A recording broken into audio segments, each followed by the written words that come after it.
magre-refiber tayo ng JBT. Yan tol, pukpok mo nga yung kalansing nya. Lakas no. Yan.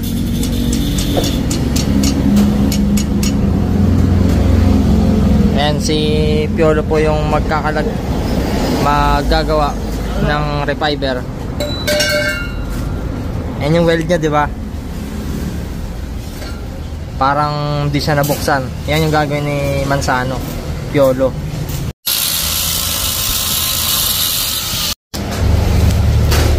Ayan, nilagyan ng protection yung tip.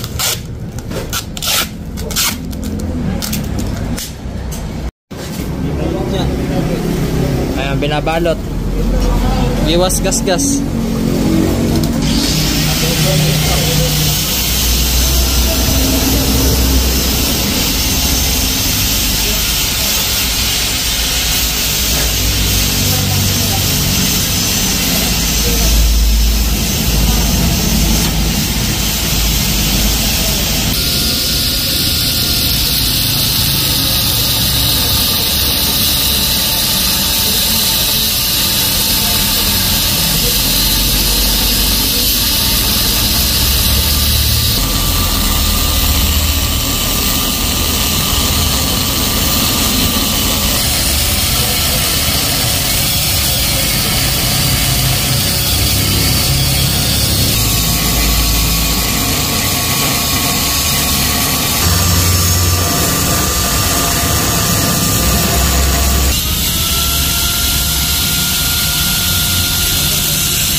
Log soup.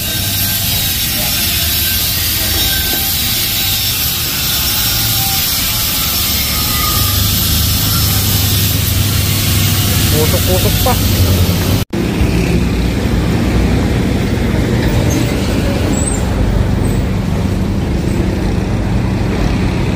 Dali talaga masunog, no? Matol. Yan na yan. Konti lang pala, no? Yan yung fiber ng JBT, oh. Mission ng JBT.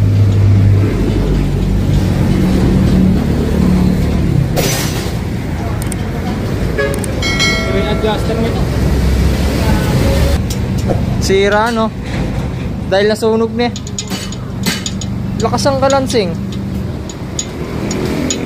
Ang gagawin mo ay kailangan siksik yung fiber, no? Para hindi kakalansing, ne? Lakas, no? Ganyan, tol, galawin mo nga, tol.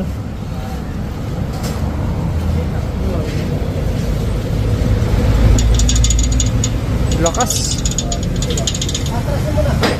Ito yung mayari. Shoutout sa kanya. Lakas, no?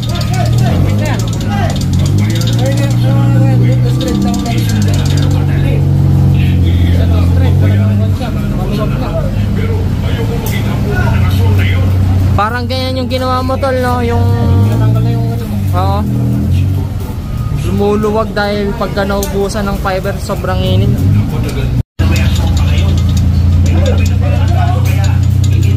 Lakas nga.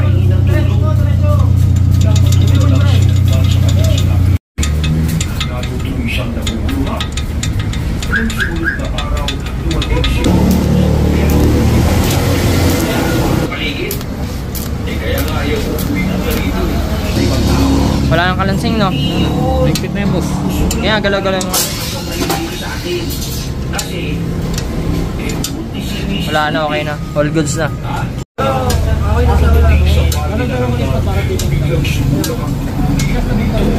Ano gagamitin niya? By script na lang. Kasi pagka-alin, hindi na pwede kasi nispatan na natin. Oo. Naka-full open to, ma-adjust natin. Remedyo lang, no? Para hindi nakalansing, para hindi mag-adjustable delete na. Ayan, maigpit na yung alin niya, no? Ngayon ko lang na-encounter ulit yan, no? Ayan, inispatan lang yun sa may dito sa gitna.